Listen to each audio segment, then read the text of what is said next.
কোরআন কারীমের মধ্যে আছে, আল্লাহ তাআলা বলেন জান্নাতি বান্দা জান্নাতে ঢুকে বলবে, আল্লাহ আপনার প্রশংসা করছি, আজকেই আমার চিন্তা পেরেশানি জীবনের তরে শেষ হল, আজ আমি জান্নাতে, এবার আমি নিশ্চিন্ত হলাম, নিশ্চিন্ত, আর কোনদিন এই জান্নাত থেকে বের হতে হবে।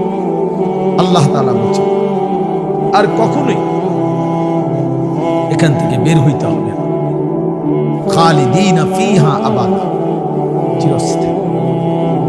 এই সুদখোরগুলো যে জিন্দেগি কাটায় এগুলো কুকুরের জিন্দেগি, এই হারামখোরগুলো যে জীবন কাটায় এটা জানোয়ার। ওয়াত্তাবা হাওয়াহু ফামাসালুহু কামাসালিল কালব, আল্লাহ বলছে মনের ইচ্ছা মতো যে চলে, আল্লাহর হুকুমের পরোয়া করে না, হালাল হারাম এর পার্থক্য যে মানে না, আল্লাহ বলছে তার উদাহরণ কামাসালিল কালব, কুত্তার মতো। ইন তাহমিল আলাইহি ইয়ালহাস আও তাতরুকহু ইয়ালহাস, আল্লাহ বলছে কুকুরের স্বভাব, দৌড়ানি দিলেও জিহ্বা লম্বা করে হাঁফায়, ছেড়ে দিল দাঁড়ায়া দাঁড়ায়া জিহ্বা লম্বা করে হাঁফায়, পেলেও অতৃপ্ত, না পেলেও অতৃপ্ত, থাকলেও অশান্তি, না থাকলেও, কারণ হারাম করছে, নাফরমান যে, আল্লাহর অবাধ্য যে, পাক নাফাক, হালাল হারাম, যার কাছে সুদ আর ব্যবসা একই রকম মনে হয় সে কি মানুষ নাকি? যার কাছে আপন বউ পরের মহিলা সমান মনে হয়, নিজের বউও দেখে মানুষের ভিডিও দেখে, তো তার কাছে কি কোনো হালাল হারামের পার্থক্য আছে কি?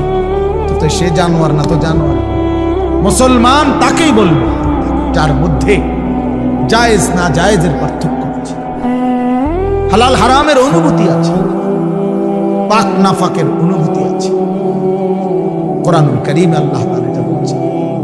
এজন্য নবীজি বলছেন আল হালালু বাইয়িন ওয়াল হারামু বাইয়িন, যেটা হালাল এটা স্পষ্ট, যেটা হারাম এটাও স্পষ্ট। নবীজি বলেন আমি অন্ধকারে রেখে যাই নাই উম্মতকে, একটা সেকেন্ডের জন্য আমি আমার উম্মতকে আড়ালে রেখে যাই নাই, সবকিছু আমি স্পষ্ট বলেছি। হালাল গুলোও পরিষ্কার করে দিছি, হারাম যা তাও স্পষ্ট করে দিয়েছি। যার কলিজায় এক ওয়াক্ত নামাজ পড়তে মন চায় না, তার দিল পাথরের চাইতে শক্ত, তার দিল জন্তু জানোয়ারের দিলের চাইতে শক্ত, কারণ এ বড় শক্ত হারামি মনে রাখে, সে কিছুই মনে করে না, আল্লাহকে কিছুই মনে করে।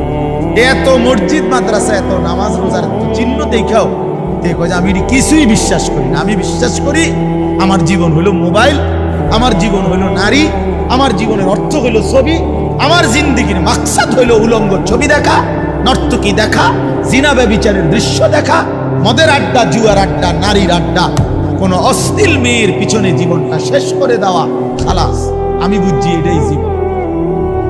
কিসের মসজিদ, কিসের মাদ্রাসা, কিসের আল্লাহ, কিসের রাসূল, আমি এগুলা বুঝি না।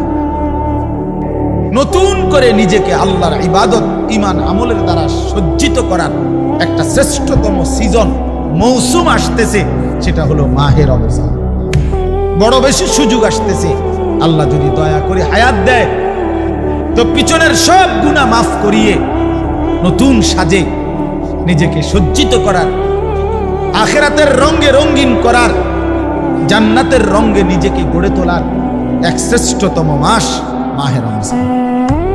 রমজান মানে অন্য কিছু, রমজান মানে ভিন্ন কিছু।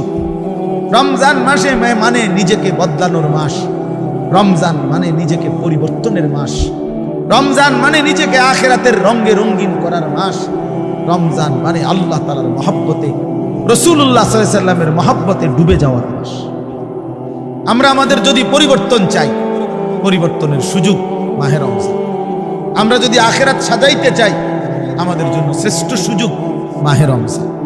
আমরা যদি ঘুরে দাঁড়াইতে চাই, আমাদের জন্য শ্রেষ্ঠ সুযোগ মাহে রমজান। মাহে রমজান, আল্লাহ নাফরমানির এই জিন্দেগি আমি ছেড়ে দেব, আপনার রঙে রঙিন হব, তাইলে শ্রেষ্ঠতম সুযোগ মাহে রমজান। মাহে রমজানের মধ্যে অসম্ভব শক্তি আছে, মাহে রমজানের মধ্যে অসম্ভব পাওয়ার আছে। আল্লাহ বলছে রমজানে বান্দা আইসো আমার কাছে, রাত দিন 24 ঘন্টা আমি আল্লাহ জাহান্নাম থেকে মুক্তি দিতে থাকব। রমজানের জন্য অধীর আগ্রহে মহব্বতের সাথে আল্লাহর কাছে হায়াত ভিক্ষা চাওয়া, যে আল্লাহ এত কাছে আইনা মৃত্যু দিয়ে কবরে নিয়ে আর কয়টা দিন হায়াত দেন, রমজান পর্যন্ত পৌঁছি। আল্লাহুম্মা বারিক লানা ফি রাজাব ওয়া শাবান ওয়া বাল্লিগনা রমাদান। আল্লাহ তাআলা বলেন ইয়া আইয়ুহাল্লাযীনা আমানু। দেখেন এই একটি আয়াতে আল্লাহ চারটা কথা বলছে। একটা হলো হে ঈমানদারগণ, 2 নাম্বার হলো তোমাদের উপরে রোজা ফরজ করা হলো, 3 নাম্বার হলো যেমনটা ফরজ করা হয়েছিল পূর্ববর্তীদের উপরে, 4 নাম্বার হলো যেন তোমরা মুত্তাকি হতে পারো। হে ঈমানদারগণ, এটা আল্লাহ আমাদেরকে ডাক দিয়েছেন। তাফসীরের মধ্যে আছে আদম আলাইহিস সালাম থেকে নিয়ে আমাদের নবী পর্যন্ত, ইতিপূর্বে আমাদের নবীর আগে যত নবী পৃথিবীতে আল্লাহ পাঠাইছেন, ওই নবীদের উপরে যারা ঈমান আনছিল ওই নবীদের আমলে, তাদের কাউকে কোনোদিন আল্লাহ তাআলা এই শব্দ দিয়ে হে ঈমানদারগণ ইয়া আইয়ুহাল্লাযীনা আমানু বলে ডাক দেন নাই। আগে সর্বপ্রথম আমাদের নবী, আখিরি নবী, আল্লাহর বন্ধু, আমাদের নবীর ভালোবাসায় আল্লাহ তাআলা বলছে, বন্ধু বিগত কোন নবীর ঈমানদার উম্মতকে আমি যেই শব্দে ডাকি নাই, এই প্রথম আপনার ভালোবাসায় আপনার ঈমানদার উম্মতকে আমি ইয়া আইয়ুহাল্লাযীনা আমানু এই নতুন শব্দে ডাক দিলাম। তাফসীর ইবনে কাসিরের মধ্যে আছে যে ঈমানদার সে আল্লাহর বন্ধু, যে মুমিন সে কার বন্ধু? আল্লাহর বন্ধু। আল্লাহর বন্ধু মুমিনের বন্ধু আল্লাহ, আল্লাহর বন্ধু মুমিন।